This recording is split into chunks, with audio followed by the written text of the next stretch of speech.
Hola amigos y seguidores del Diario de Querétaro. Hoy estamos en entrevista con la senadora Xochitl Gálvez, coordinadora del Frente Amplio por México. Senadora, ¿cómo está? Muy buenas.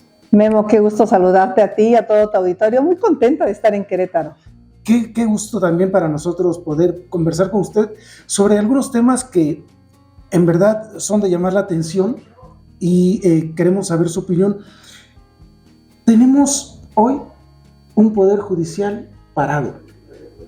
El tema de los fideicomisos ha llevado a nuestro Poder Judicial Federal a cerrar sus oficinas en protesta por las decisiones del gobierno federal.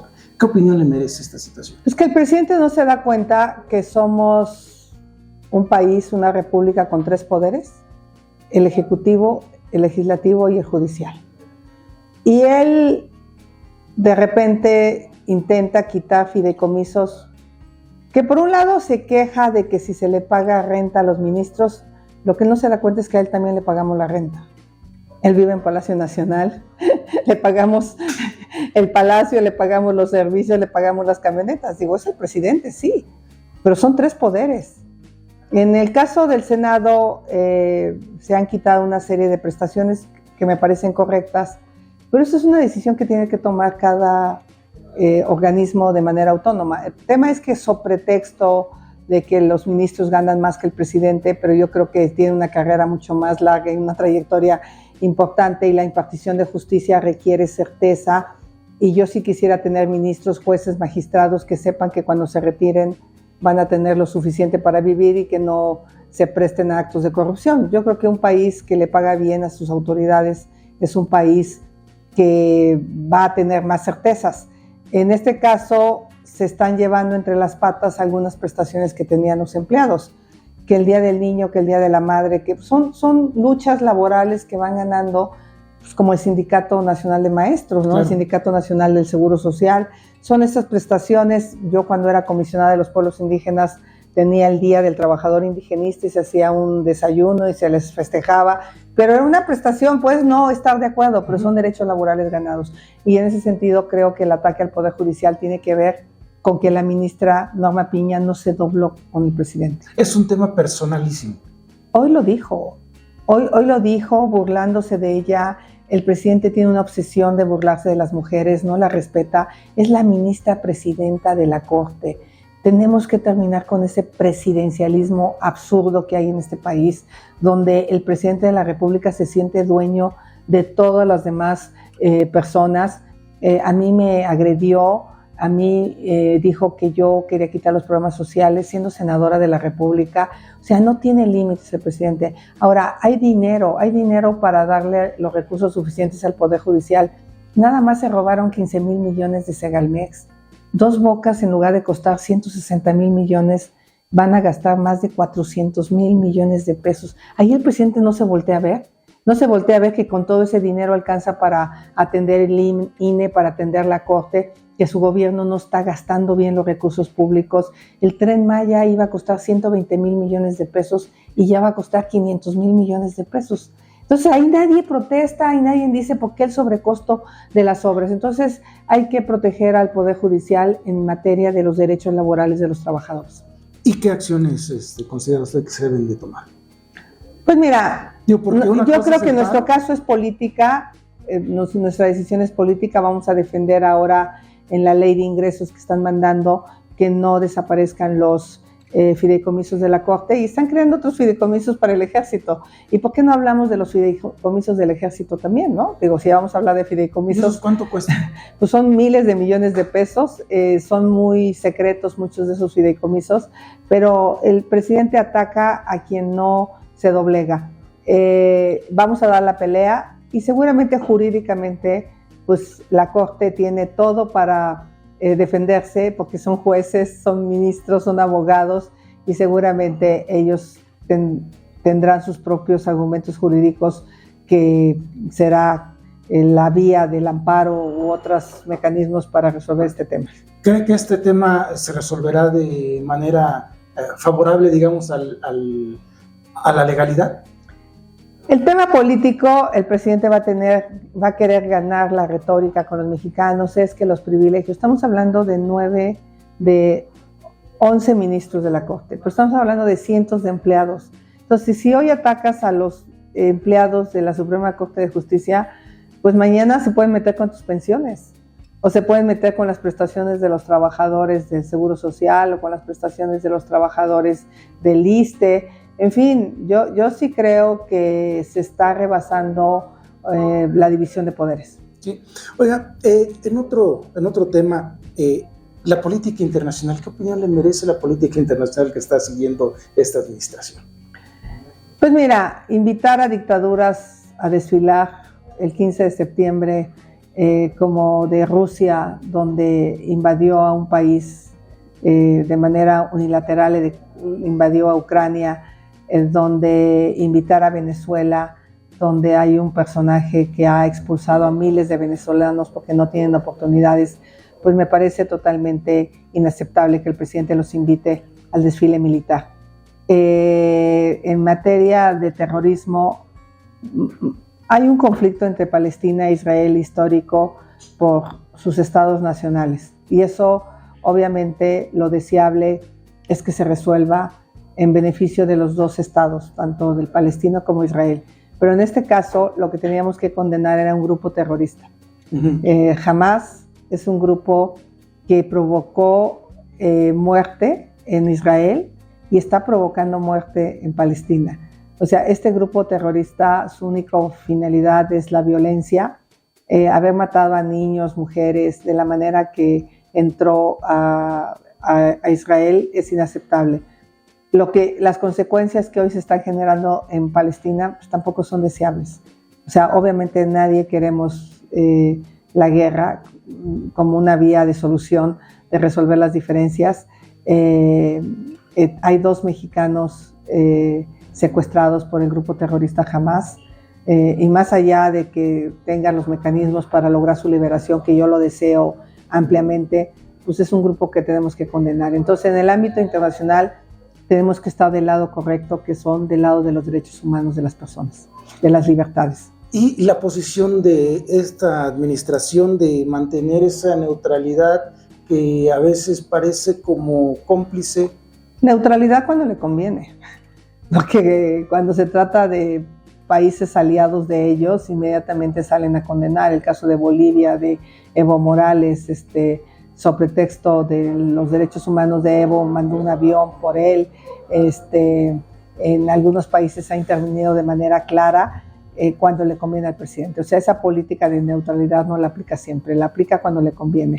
Y en este caso, yo creo que lo que había hecho la Cancillería era lo adecuado, era lo correcto, condenar el acto terrorista de manera frontal, pero pues después se ve que obligaron a la Canciller a bajar el tuit y quedó pues ambiguo. Aquí hay que ser más, ya decía usted, más frontales. Donde se han sido frontales es en la relación con los estados. Sí. ¿Qué opinión le merece la relación federación-estados? Y no sé, se tendría que respetar más allá de los partidos una relación mucho más de coordinación, pues, como debe ser. Este presidente castiga a los gobiernos que no se doblegan a él. En el caso de los gobiernos del PAN, del PRI, que de alguna manera pues muchos de sus recursos dependen del gobierno. ¿Dónde está la trampa? La trampa está en que el gobierno federal se está quedando con una bolsota de dinero. Si pusiéramos el precio del petróleo como nosotros lo estamos sugiriendo a $76 el barril, habría una diferencia de $20, como lo está sugiriendo el gobierno. Okay. Esos $20 se traducen en cerca de $40 millones todos los días, en favor de los mexicanos. 40 millones de dólares son 800 millones de pesos. Y multiplícalo por 365 días del año, estamos hablando de cantidades de más de 100,000 millones de pesos. ¿Por qué no pone a ese precio el gobierno? Porque le tendría que dar participaciones a los estados y municipios. Y nosotros estamos viendo que le tendría que dar 57,000 millones de pesos a estados y municipios. Entonces, si se los queda el gobierno, él se los asigna pues a los gobernadores que se doblegan. Pórtate bien conmigo y te va una lanita. Y entonces por eso muchos gobernadores pues no se confrontan con el gobierno federal. ¿Qué decimos nosotros? Que se le dé lo justo, que se ponga el precio del petróleo real.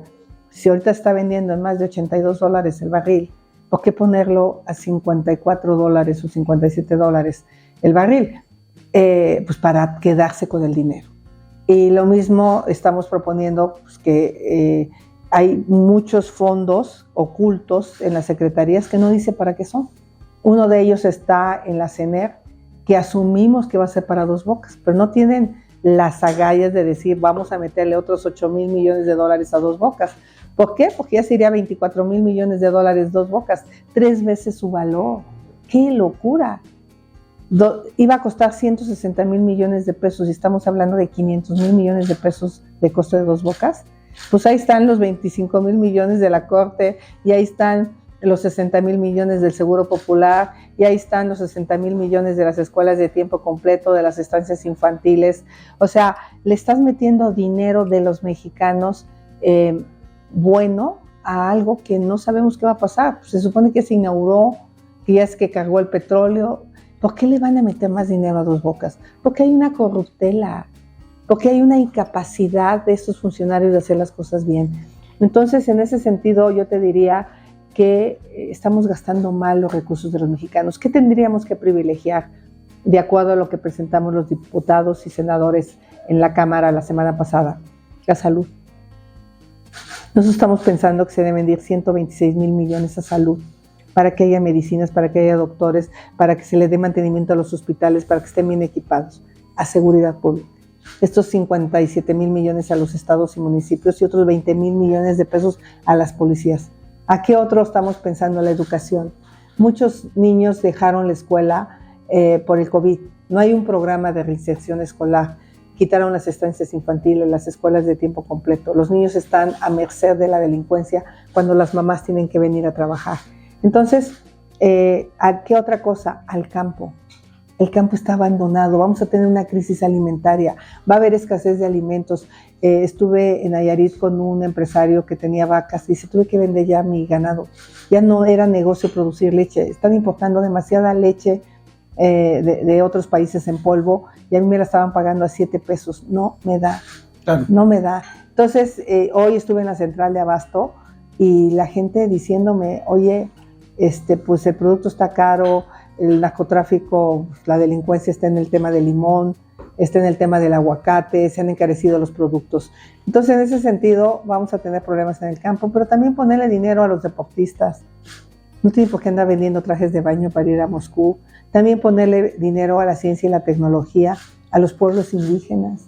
Dime una obra de la Comisión del Instituto Nacional de Pueblos Indígenas en Querétaro que estén haciendo. No hay. Ponerle dinero a caminos y carreteras. No hay dinero para el mantenimiento de caminos y carreteras suficiente para ciertos ejes carreteros. Entonces, eso es castigar a los municipios y es castigar a los estados. Necesitamos un gobierno que vea por igual a todos y no al que se porta bien o al que se somete al presidente. Viene trampeado el presupuesto, el paquete presupuestario. Viene súper trampeado porque están haciendo un cochinito para Sheinbaum. Porque todo este dinero lo quieren usar para la elección. Como saben que tienen una persona que no conecta, que no emociona, que pues necesitan a base de dinero.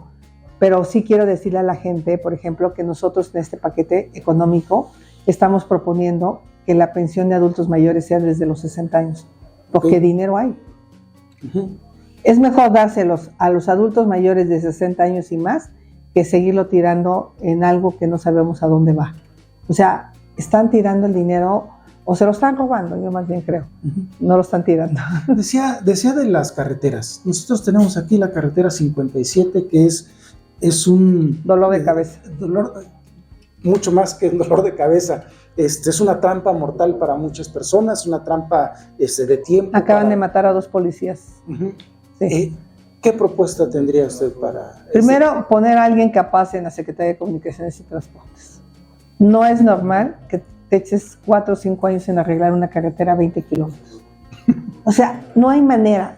Imagínate si tuvieras que arreglarla todas, te vas a echar 30 años. Claro.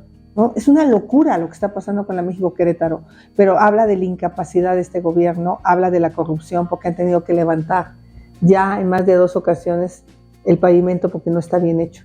Entonces no sé si trajeron una empresa patito que no sabía cómo hacerlo y eso le ha costado vidas y le ha costado dinero, porque cada embotellamiento ahí que te echas, ¿cuántas horas de gasolina? Sí, claro. O sea, le ha costado vidas porque ya ni siquiera hay gente de caminos que esté revisando pesos y cargas, que esté revisando que los conductores vengan en buenas condiciones de salud. Y también hay un abandono al transporte. Los hombres camión no tienen dinero para cambiar sus vehículos, para darle mantenimiento. Las extorsiones policíacas son tremendas para ellos. Entonces, como que decimos, yo no creo que haya un camionero que se levante diciendo, voy a ver a quién mato hoy en la carretera, claro. ¿No? Seguramente sus frenos están en mal estado, sus camiones están en mal estado. O sea, es como una cadena que haces el atorón y entonces en ese atorón viene un camión sin frenos y pues se lleva a las personas. Entonces es como revisar muchas cosas, revisar el estado de los automóviles, de los camiones, pero también si hay dinero suficiente para que estas personas cambien sus camiones, de estos camiones viejos, obsoletos, a camiones nuevos. Tener policía de seguridad en los caminos revisando pesos y cargas y velocidades. O sea, si ya sabes que aquí adelante tienes un atorón, empieza a decirle a la gente que le baje la velocidad desde antes, ¿no? Entonces creo que es también un tema de falta de personal de caminos. Quitamos a la Policía Federal de Caminos y ya no hicimos nada. Se planteó el tren México-Querétaro como una alternativa a la 57. En su opinión, ¿qué opinión le merece el proyecto? Me preocupa la idea, porque en realidad es una idea todavía, ¿no? Pues mira, deberíamos de ir por ahí, pero creo que solo considerar el tema de pasajeros es insuficiente. Claro. Tendríamos que pensar también en la carga. Porque el gran problema es la carga en la 57. Ese es el problema. Entonces, pensar en un camión en un tren de pasajeros no creo que sea la solución. Tenemos que pensar en un proyecto más integral. Oiga, hablaba también del tema del problema del campo, que tiene que ver no con otra cosa, sino con el tema de la sequía y la falta de agua que, digo, los catastrofistas advierten incluso hasta guerras por el agua en un futuro. ¿Qué opinión le merece el tema? Nos hemos tardado en resolver el tema del agua. Hay agua hay en el país. El problema es que no tratamos el agua. O sea, las ciudades deberían de tratar el 100% de su agua. Uh-huh. ¿Por qué en tu casa tienes que usar agua potable para el excusado? Claro. Debería de haber una red de agua potable para bañarte, para cocinar, y una red de agua tratada para que laves tus pisos, para que riegues tus plantas, para que la pongas en los excusados. Deberíamos de tener sistemas de captadores de agua pluvial. Y dicen, no, pues ¿para qué? Si cuando no hay escasez es cuando llueve, ¿para qué? Pues es que hay muchos pozos que estamos cada vez teniendo más profundidad. Necesitamos recargar los acuíferos. Entonces necesitamos dejar de presionar a los pozos. Y en este caso ustedes traen agua de Zimapán. Uh-huh. Pues el agua es de todos, pero pues yo creo que tienen que ser una mezcla entre captar agua de lluvia, reforestar para que el agua se filtre, tratar el agua de las ciudades, usar esa agua para la industria y el agua que traigas pues sea para el consumo humano. Su compañero en la Cámara de Senadores, Gilberto Herrera, por Morena, estuvo impulsando una marcha que hoy por la mañana, 5:30, 6 de la mañana, salió de Maconí para protestar aquí en Querétaro. El próximo martes estarían llegando por el tema de el agua. ¿Qué opinión le merece este activismo? Pues que el senador Gilberto Herrera, además de las protestas que me parecen en un contexto político, pues debería de ser algo para que tengamos una buena ley de aguas nacionales. Y debería de ser algo para que en esta reasignación del presupuesto le pongamos dinero con agua para que instale plantas de tratamiento de agua. Insisto, agua hay, lo que hace falta es inversión para el campo, para tecnificar el campo y reducir el consumo de agua para el campo. Si lo tecnificas, consumes menos agua. Claro. Entonces vas a tener más agua para las ciudades. Entonces yo lo que le sugeriría pues, es de que defienda que haya más recursos para el campo, para tecnificar el campo y que haya más recursos para CNA, para poner plantas tratadoras de agua, y creo que con eso vamos a resolver el problema. El tema de raíz es la falta de inversión. Él dice que no es un tema de Conagua, que es tema de los municipios y los estados. Él sabe que los municipios y los estados no tienen recursos. Él sabe que la federación se queda con el dinero en su mayoría y que tendría que hacer este tipo de obras son las Comisión Nacional del Agua. Él lo sabe, pero obviamente va a tratar de, pues como todo, de sacar raja política a un tema, pero yo creo que más bien los ciudadanos lo que están esperando son soluciones. Sí. Hablando ya de temas más políticos, más grillosos, ¿habrá Frente Amplio por México local en Querétaro? Yo creo que sí. Yo creo que juntos somos muy fuertes, divididos no tiene caso ir, va a haber confusión en la gente. En un momento voy a tener reunión con los integrantes de los partidos y los voy a invitar a que también en lo local podamos ir juntos.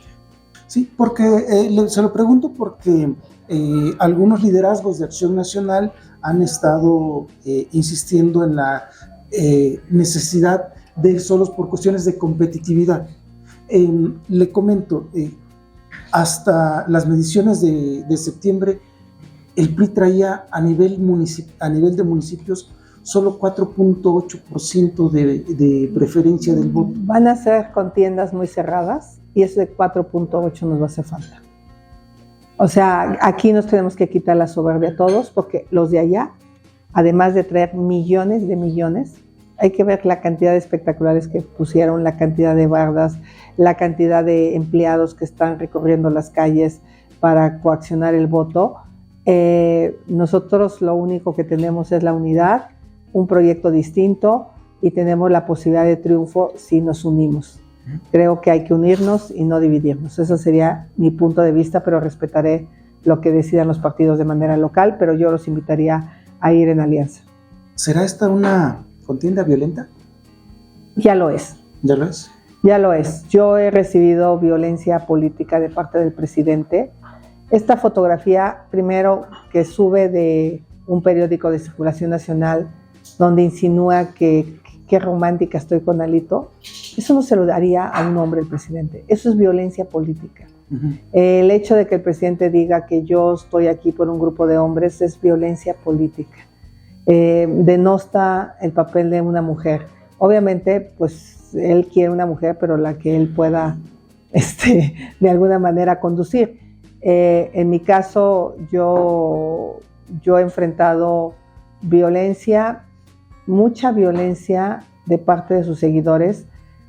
No me impresiona si son las redes sociales, pero cuando la violencia viene del propio jefe del Ejecutivo me parece inaceptable.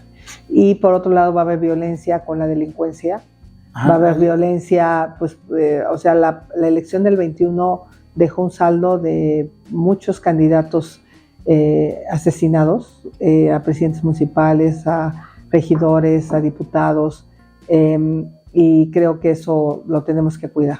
Justo se hizo una polémica de por qué tenía yo ejército conmigo el día de ayer en Nayarit. Bueno, pues porque ahí está el Cártel Jalisco Nueva Generación. Veme aquí en Querétaro. En Querétaro traigo mi camioneta, donde viene la escolta del ejército y una donde viene mi personal de apoyo. O sea, es lo que traigo siempre, 3 camionetas. El tema ahora es que en ciertas zonas del país no hay manera de transitar sin este tipo de seguridad. Yo lamento tenerlo que hacer y que no sea para todos los mexicanos, pero también soy responsable en entender que pues tampoco soy cualquier persona. Claro. Estamos próximos a pasar de las palabras a las manos, es decir, de la violencia verbal a la violencia física. Ya estamos en la violencia física. Cuando yo veo las agresiones que se dan entre jóvenes, esta agresión en Puebla, donde 7 jóvenes agreden a un joven que está indefenso en el piso, cuando ves esa violencia de los hombres hacia las mujeres que les quitan la vida, pues realmente para mí es preocupante, porque hay un lenguaje violento desde el gobierno. Entonces yo creo que tenemos que pacificar al país, tenemos que terminar con el odio, con la división, porque aunque no creas, eso permea en todos los niveles. Tenemos que ir por una cultura de la paz. Ahorita ni siquiera están en pre-campaña, pero cuando empiecen a hacer los mítines y los eventos ya de campaña, se exasperan de manera natural. En un entorno ya violento podemos esperar, estar preparados para lo peor. Yo lo diría a la gente que no se pelee por los políticos, que no se divida. Es lamentable que familias se dividan porque yo estoy con Xóchitl o tú estás con Claudia. Mejor revisen quiénes tenemos el expertise, la experiencia para poder dar resultados distintos. Yo lo único que te puedo decir es a la señora Sheinbaum se le cayó el metro por una actitud irresponsable, por no darle mantenimiento. Entonces ya eso no es violencia, eso es contrastarte de una trayectoria con otra. Pero eso pues, se dice, se confronta, y más bien lo que yo diría es, exíjanos resultados. ¿Qué es lo que quieren los ciudadanos? Que nosotros resolvamos el grave problema de inseguridad, que resolvamos el grave problema de la salud por la que está pasando el país, el grave problema con los ingresos. Si bien es cierto que Querétaro va bien, el 65% de Querétaro tiene un empleo formal, el 35% no tienen un empleo formal, pero van bien, siguen trayendo inversiones, sigan educando a los jóvenes, sigan apostando en las carreras técnicas, sigan apostándoles a industrias de vanguardia, y el día que Querétaro tenga 90% de empleo formal, pues Querétaro habrá resuelto el tema de la desigualdad. Ahí va mucho mejor que Hidalgo, va mucho mejor que Estado de México, y esos son resultados. Claro. O sea, entiendo que están enojados por la calle, bueno, pero si no, ¿cómo se arregla? Claro. Van a tener una buena calle, van a tener un mejor transporte público. Eso es lo que le tienen que exigir a su clase política, resultados. Le agradezco mucho. Gracias. Ahí estaba.